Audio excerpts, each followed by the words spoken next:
Hello all, ఈరోజు మనం the Hindu ఎక్స్ప్లెయినర్లో article ఏంటో చూస్తున్నాం చూడండి. Understanding the Olga Tellis judgment. ఈ ఓల్గా తెలీస్ జడ్జిమెంట్ అనేది 1985 కేస్, బట్ ఇప్పుడు ఇది చాలా రిలవెంట్గా వచ్చింది అని చెప్తున్నారు అనమాట. ఓకేనా, ఈ ఓల్గా తెలీస్ జడ్జిమెంట్ ఏంటి, అసలు దీని బ్యాక్గ్రౌండ్ ఏంటి, ఇప్పుడు వస్తున్న కేసు ఏంటి, ఏది అదంతా కూడా మనం క్లియర్గా ఆర్టికల్లో చూద్దాం. ఓకేనా, first of all a big thank to subscribers, our YouTube subscribers.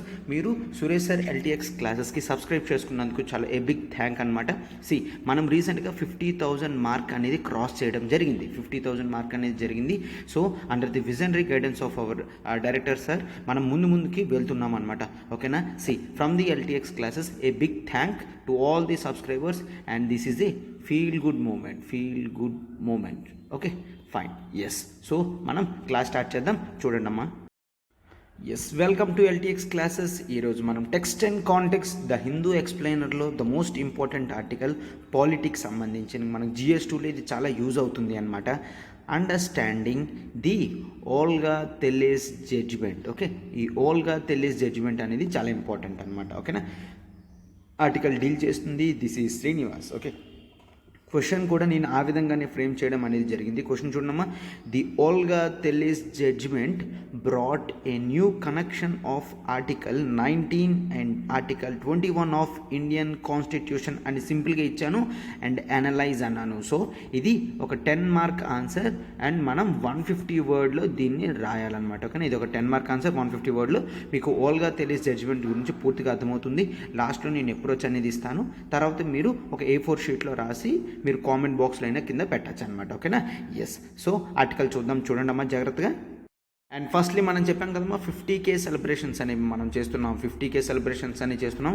మన ప్రతి కోర్స్ ప్యాకేజ్ మీద కూడా మనం అట్లీస్ట్ ఒక 10,000 రూపీస్ కానీ లేదంటే 10% డిస్కౌంట్ కానీ ఇవ్వడం జరుగుతుంది. ఓకే, మనము UPSC online offline and APSC group 1 TSPSC group 1 ఇవ్వడం జరుగుతుంది. ఎన్సీఆర్టీ ఎంత ఇంపార్టెంటో మీకు తెలుసు, అది కూడా మనం ఇంక్లూడ్ చేయడం జరుగుతుంది. అండ్ ఆప్షనల్స్ కూడాను. And UPSC offline Hyderabad, Visakhapatnam, శ్రీకాకుళంలో మన ఆఫ్లైన్ బ్రాంచెస్ ఉన్నది. ఎవరైతే యూట్యూబ్ని ఫాలో అవుతున్నారో మన సబ్స్క్రైబర్స్ ఈ ఏరియాస్లో ఉన్న వాళ్ళందరూ కూడా ఓపెన్ డెమో ఫర్ 3 days అనేది మీరు అటెండ్ అవ్వచ్చు అనమాట. మీరు 3 days ఓపెన్ డెమో అనేది అటెండ్ అవ్వచ్చు. హైదరాబాద్ బ్రాంచ్లో ఆఫ్లైన్ నేను పాలిటీ అనేది డీల్ చేస్తున్నాను. మీరు ఒకవేళ దేని గురించి అయినా మాట్లాడాలనుకున్నా కూడా మీరు హైదరాబాద్ బ్రాంచ్ని విజిట్ చేసి నాతో మాట్లాడచ్చు అనమాట. సరే, ఏ విధంగా విజిట్ చేయాలి? ఇక్కడ నెంబర్ చూడమ్మా. ఈ నెంబర్ ప్రత్యూష మేడం 7893899553. ఓకే, ఈ నెంబర్కి కాల్ చేస్తే మ్యామ్ మీకు గైడెన్స్ చేస్తారు. మీరు ఇన్స్టిట్యూట్కి వచ్చి నాతో డైరెక్ట్గా మాట్లాడచ్చు అనమాట. And regarding optionals also, optionals నేను ఆంథ్రోపాలజీ డీల్ చేస్తున్నానమ్మా. ఏంటి? ఆంథ్రోపాలజీ లిమిటెడ్ సిలబస్ హ్యాపీగా మీకు ఈజీగా కవర్ అయిపోతుంది. అండ్ 4 monthsలో మొత్తం నోట్స్తో సహా కంప్లీట్ అయిపోతుంది. 4 months అమ్మ ఆంథ్రోపాలజీ. మీకు డైలీ బేసిస్ మీద నోట్స్ ఇవ్వడం జరుగుతుంది. 1 hour క్లాస్ వింటారు, 1 hour వర్క్ చేస్తారు అండ్ దట్స్ ఫినిష్. వితిన్ 4 monthsలో మీకు ఆంథ్రోపాలజీ సిలబస్ మొత్తం చాలా ఈజీ సిలబస్, సో కన్ఫామ్గా కంప్లీట్ అయిపోతుంది అనమాట. అండ్ ఆఫర్స్ అన్నీ కూడా చాలా బాగా తగ్గాయి. యూపీఎస్సీ ఆన్లైన్ 60,000 50,000 అయింది, ఆఫ్లైన్ 70 60,000 అయింది, ఏపీఎస్సీ టీఎస్పీఎస్సీ 45 35,000 అయింది, ఎన్సీఆర్టీ ఫౌండేషన్ 15,000 13,500 రూపీస్ అయింది అండ్ ఆప్షనల్స్ 22,500 అనమాట.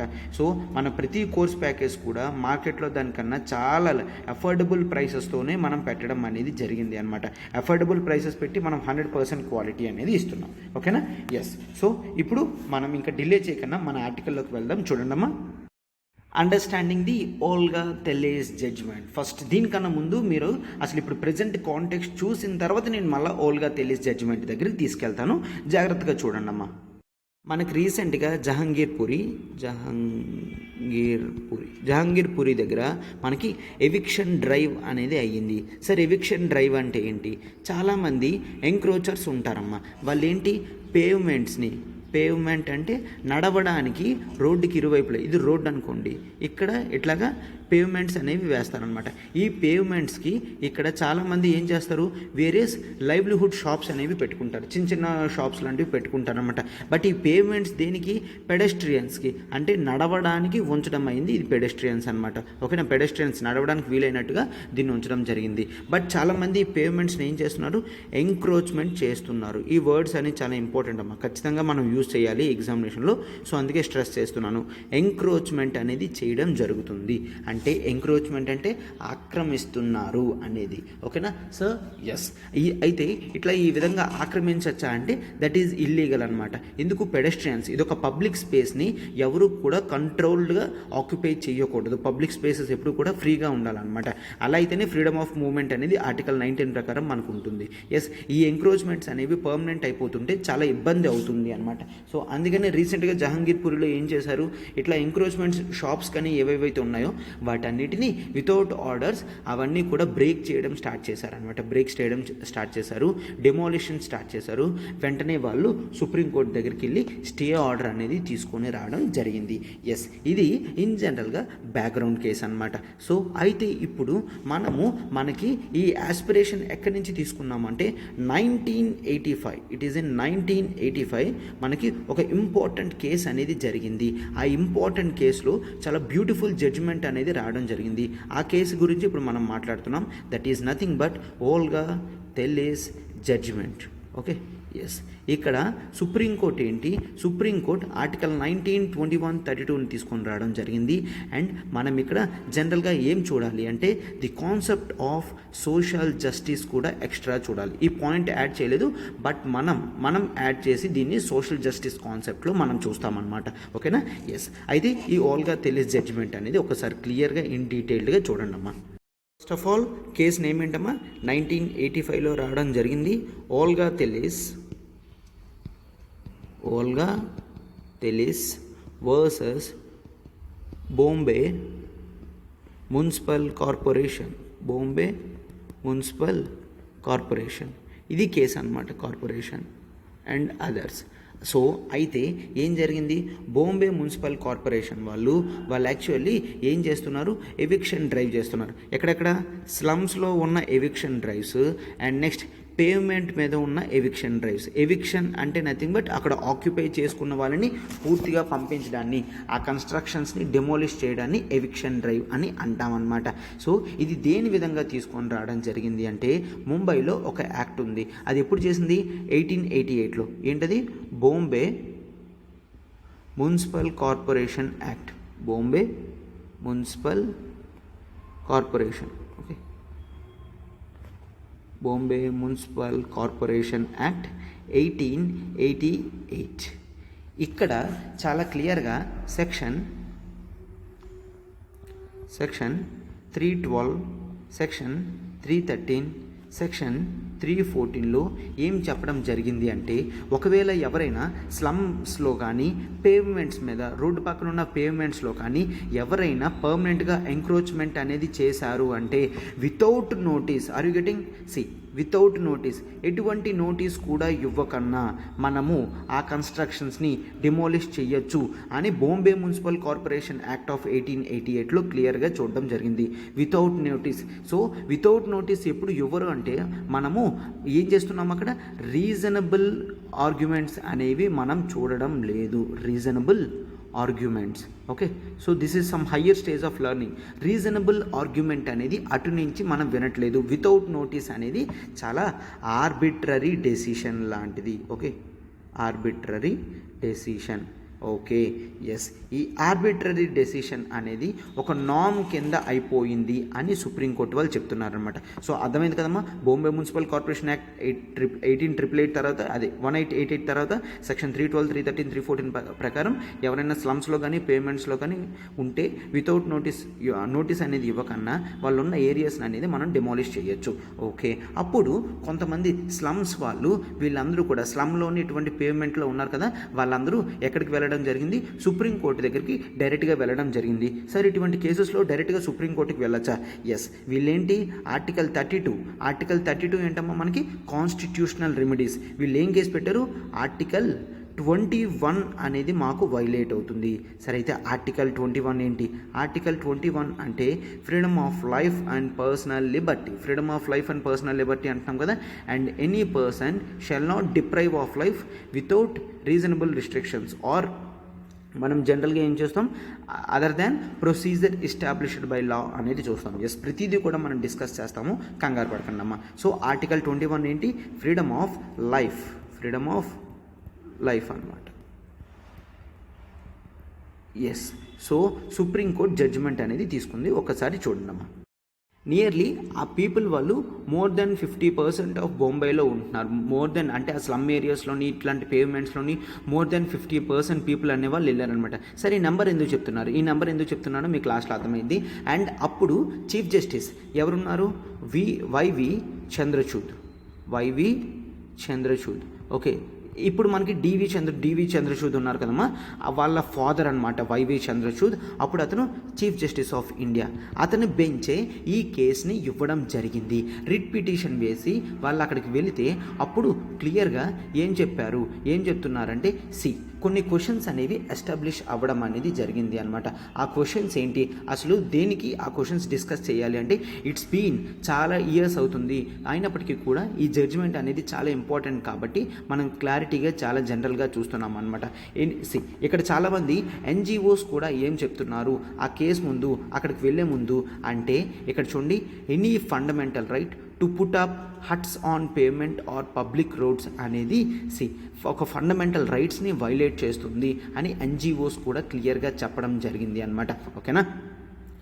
ఇక్కడ ఏం డిస్కస్ చేశారు చెప్పాను కదమ్మా, ఆర్టికల్ 21. సరే, ఆర్టికల్ 21 ఎలా ఎఫెక్ట్ అవుతుంది? Freedom of life and personal Liberty అన్నారు కదా. ఎస్, ఆర్టికల్ 21 చూస్తే మనకి ఈ విధంగా కూడా మెన్షన్ చేసి ఉంటుంది. ఏంటి?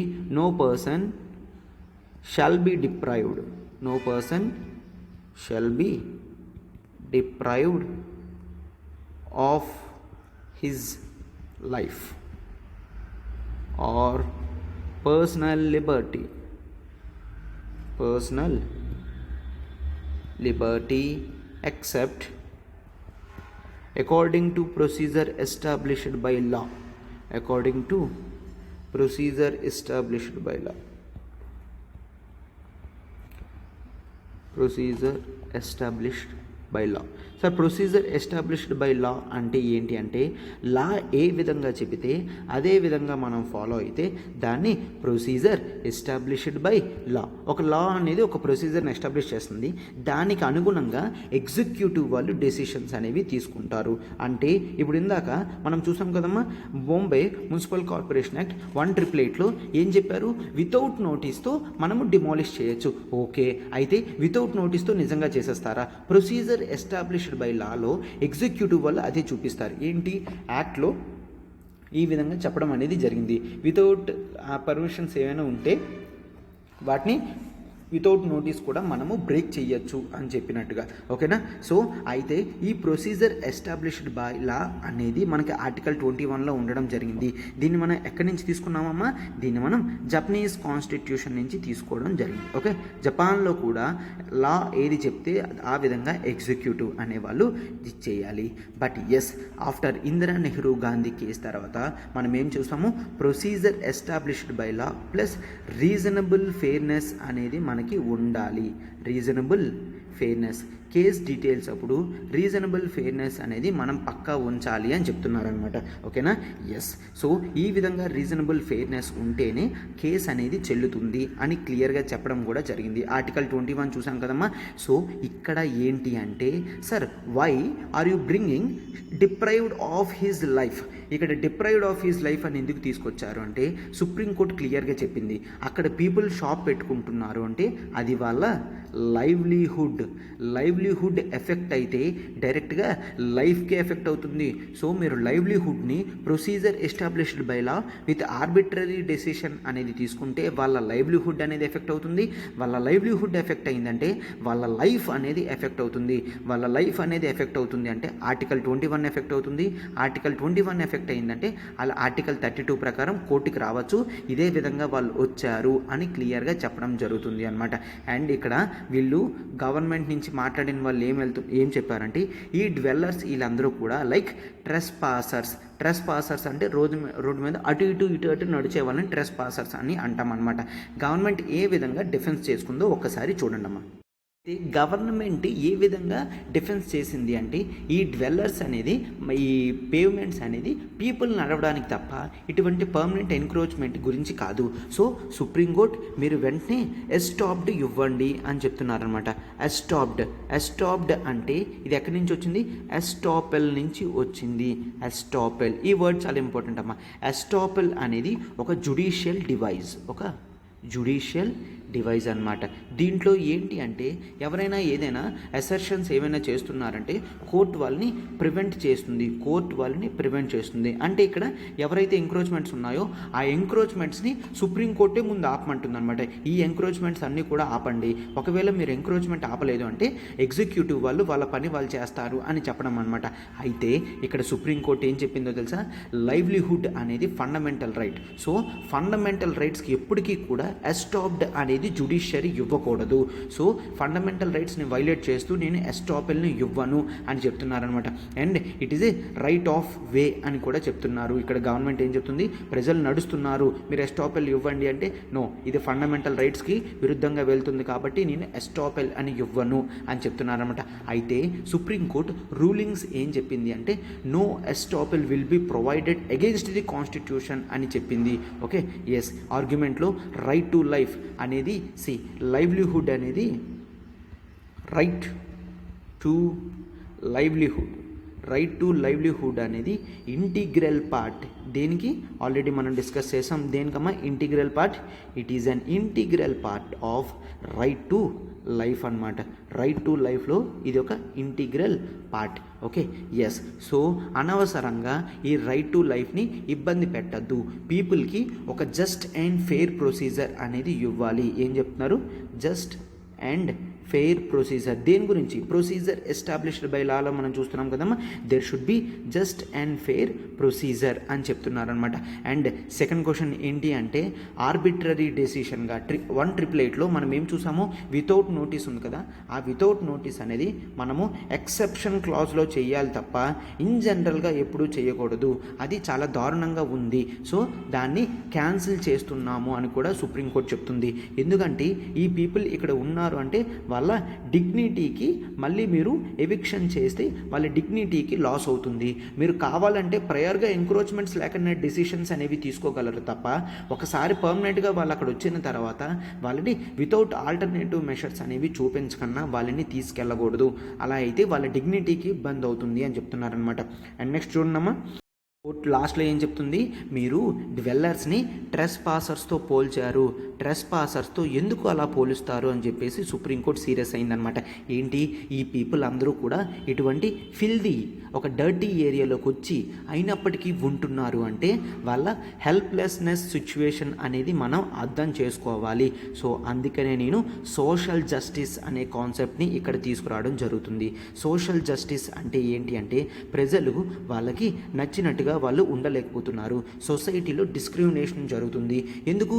బికాజ్ ఆఫ్ ఎకనామిక్ ఇనీక్వాలిటీ వలన మనము సోషల్ జస్టిస్ అనేది అచీవ్ చేయలేకపోతున్నాము అనేది మెయిన్ కాన్సెప్ట్ అనమాట. ఓకేనా? ఎస్, వాళ్ళు ఇటువంటి ఫిల్లీ ఏరియాలో ఉంటున్నారంటే వాళ్ళ హెల్ప్లెస్నెస్కి సంబంధించింది. సో నేను ఇప్పుడు ఏం చేస్తున్నానంటే వాళ్ళు ఎట్లా వస్తున్నారు? ఇన్వాల్యూంటరీగా వస్తున్నారు. వాళ్ళు కోరిండి రావట్లేదు, అవుట్ ఆఫ్ ఫ్రీ చాయిస్ రావట్లేదు, ఏదో ఒక దురుద్దేశంతో ఆ ప్లేస్ని ఆక్యుపై చేద్దామని రావట్లేదు. వాళ్ళకి అది తప్ప ఇంకొక ఆప్షన్ లేదు కాబట్టి అక్కడ వస్తున్నారు. And all these are involuntary acts అని చెప్పడం జరిగింది. ఓకేనా? ఇన్వాల్యూంటరీ యాక్ట్స్ ఇవన్నీ కూడా ఒక ఇన్వాల్యూంటరీ యాక్ట్స్ లాంటివి. సో ఖచ్చితంగా మీరు ఇటువంటి హార్డ్ డెసిషన్స్ అనేవి తీసుకోకూడదు అని చెప్పి ఆ జడ్జిమెంట్లో ఏం చెప్పింది? నో, మీరు ఎప్పటికీ కూడా ఈ విధంగా చెయ్యొద్దు అని చెప్తున్నారనమాట. ఎస్ సార్, ఓకే, అయితే ఇది అందరూ చెప్తారు. సో ఎల్టీఎక్స్ స్పెషాలిటీ ఏంటంటే I will bring more than this. ఏంటి? Article 14, article 19. అందుకనే నా క్వశ్చన్ కూడా అట్లానే ఇవ్వడం జరిగింది. ఆర్టికల్ 14 ఏంటి? Equality before law. Okay, yes, ఈక్వల్స్ని మనం ఈక్వల్గా చూస్తాం, బట్ అన్ఈక్వల్స్ని అన్ఈక్వల్గా చూస్తూ వాళ్ళని ఈక్వలైజ్ చేస్తాము. అంటే ఏంటి, పూర్ పీపుల్ ఉన్నారు, పూర్ పీపుల్కి ఈక్వాలిటీ బిఫోర్ లా అంటే ఏంటి, ఈ పూర్ పీపుల్ అందరికీ కూడా సోషల్ వెల్ఫేర్ మెషర్స్ అనేది తీసుకొని వస్తాము. సో అదేవిధంగా వీళ్ళకి కూడా వెల్ఫేర్ మెషర్స్ అనేది తీసుకొని రావాలి.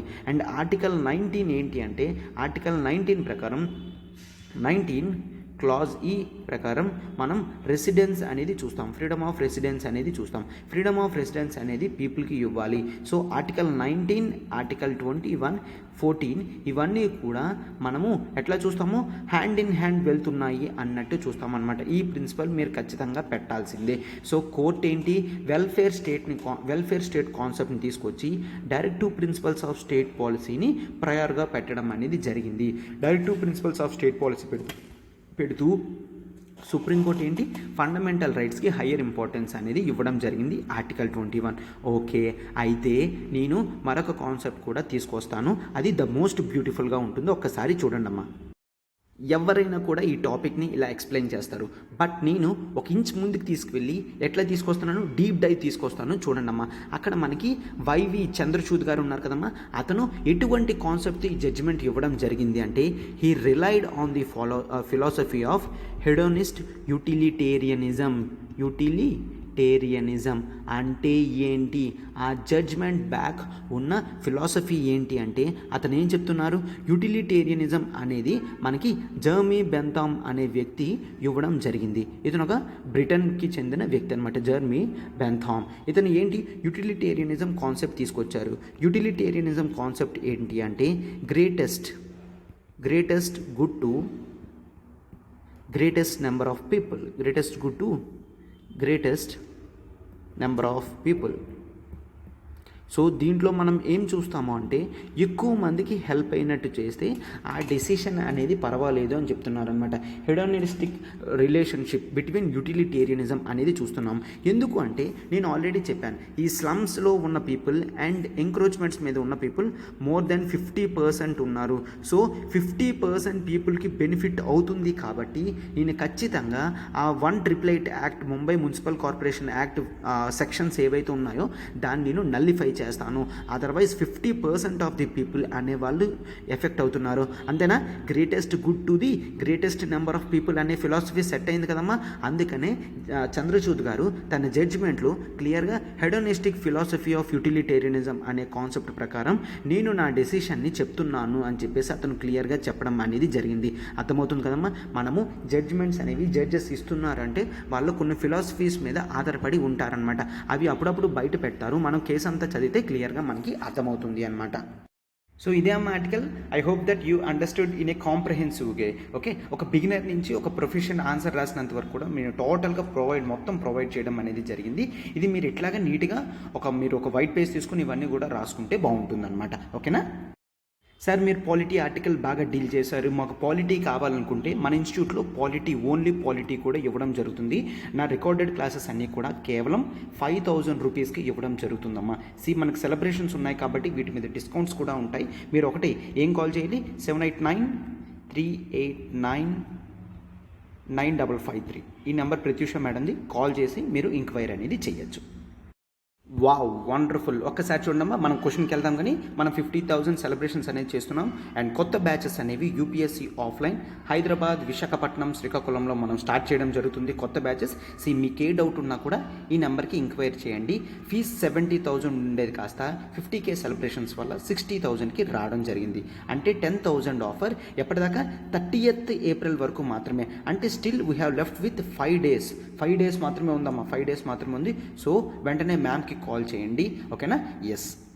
Then come to our most awaited part. ఏంటమ్మా క్వశ్చన్ ఏంటి ఇక్కడ, the Olga Tellis judgment brought a new connection of article 19 and article 21 of Indian constitution. ఇప్పుడు అర్థమైంది కదమ్మా, ఇందాక ఆర్టికల్ 19, 21ని ఏ విధంగా లింక్ చేశానని. ఫస్ట్ క్వశ్చన్ మనం ఏం రాస్తాము, ఇంట్రడక్షన్లో ఓల్గా టెలిస్ జడ్జ్మెంట్ అనేది మీరు ఇంట్రడక్షన్ చేస్తారనమాట. ఏంటి ఇది, 1985లో Olga Tellis versus Mumbai municipal corporation act 19 1888 ఆ యాక్ట్ కింద వచ్చింది. ఓకేనా, దాని గురించి కేసు వచ్చింది అని రాస్తాము ఇంట్రడక్షన్లో. సో అప్పుడు మీరు బాడీ అనేది ఓపెన్ చేస్తారు. బాడీ అనేది ఓపెన్ చేసి జడ్జ్మెంట్ అని పెడతారు. ఆ ఓల్గా టెల్లిస్ జడ్జ్మెంట్ అనేది పెడతారు. జడ్జ్మెంట్ ఏంటి, అప్పుడు సుప్రీంకోర్టు ఇట్లా సెక్షన్ 312, 313, 314 సెక్షన్స్ గుర్తుంటే ఫైన్. ఇప్పుడు ఆన్సర్లో మీరు పెట్టడం మంచిది. ఒకవేళ రిలేటివ్గా ఒకవేళ మీకు మెయిన్స్లో క్వశ్చన్ వచ్చింది అంటే సెక్షన్స్ పెట్టకపోయినా పర్లేదు, కానీ Mumbai municipal corporation act 188 okay 1888 లో ఈ విధంగా కొన్ని సెక్షన్స్ ఉన్నాయి. దాంట్లో క్లియర్గా ఈ విధంగా చెప్పడం జరిగింది. ఏంటి, వితౌట్ నోటీస్ ఎవిక్షన్ డ్రైవ్స్ అనేవి కార్పొరేషన్ అథారిటీస్ వాళ్ళు చెయ్యొచ్చు అనేసి. బట్ ఇక్కడ జడ్జ్మెంట్లో ఏం చెప్పారు అంటే, judgment upheld right to livelihood అని పెడతారు. Right to livelihood. So right to livelihood అని పెట్టి జడ్జ్మెంట్ ప్రకారం ఏంటి, supreme court has brought article 21. Article 21ని తీసుకొచ్చింది. మనం ఇందాక ఎలా లింక్ చేసాం, right to livelihood is part and parcel of article 21 freedom of life. Okay, ఎందుకంటే no person shall be deprived of his life without except procedure established by లా అని రాస్తాం కదా, అట్లా రాస్తారు. ఆ తర్వాత లింక్ బిట్వీన్ ఆర్టికల్ 19, ఆర్టికల్ 21 అని రాస్తారు. లింక్ రాస్తారు, 19కి 21కి లింక్ రాస్తారు. ఏ విధంగా లింక్ రాస్తారు, ఆర్టికల్ 19లో ఫ్రీడమ్ ఆఫ్ రెసిడెన్స్ ఉంటుంది, ఫ్రీడమ్ ఆఫ్ ప్రొఫెషన్ అనేది ఉంటుంది. బట్ ఇక్కడ ఆర్టికల్ 21లో ఏంటి, ఫ్రీడమ్ ఆఫ్ లైఫ్ ఉంది. నా freedom of residence, freedom of profession ఎప్పుడవుతుందంటే నాకు ఫ్రీడమ్ ఆఫ్ లైఫ్ ఉన్నప్పుడే. ఒకవేళ ఎవిక్షన్ డ్రైవ్లో నా ఫ్రీడమ్ ఆఫ్ లైఫ్ పోతుంది అంటే ఫ్రీడమ్ ఆఫ్ రెసిడెన్స్ కానీ ఫ్రీడమ్ ఆఫ్ ప్రొఫెషన్ ఆ రెండు కూడా పోతున్నాయని ఇక్కడ రాస్తామన్నమాట. ఆ తర్వాత అనలైజ్ అన్నాడు కాబట్టి మనం ఏంటి రికమెండేషన్స్ అనేవి రాస్తాము.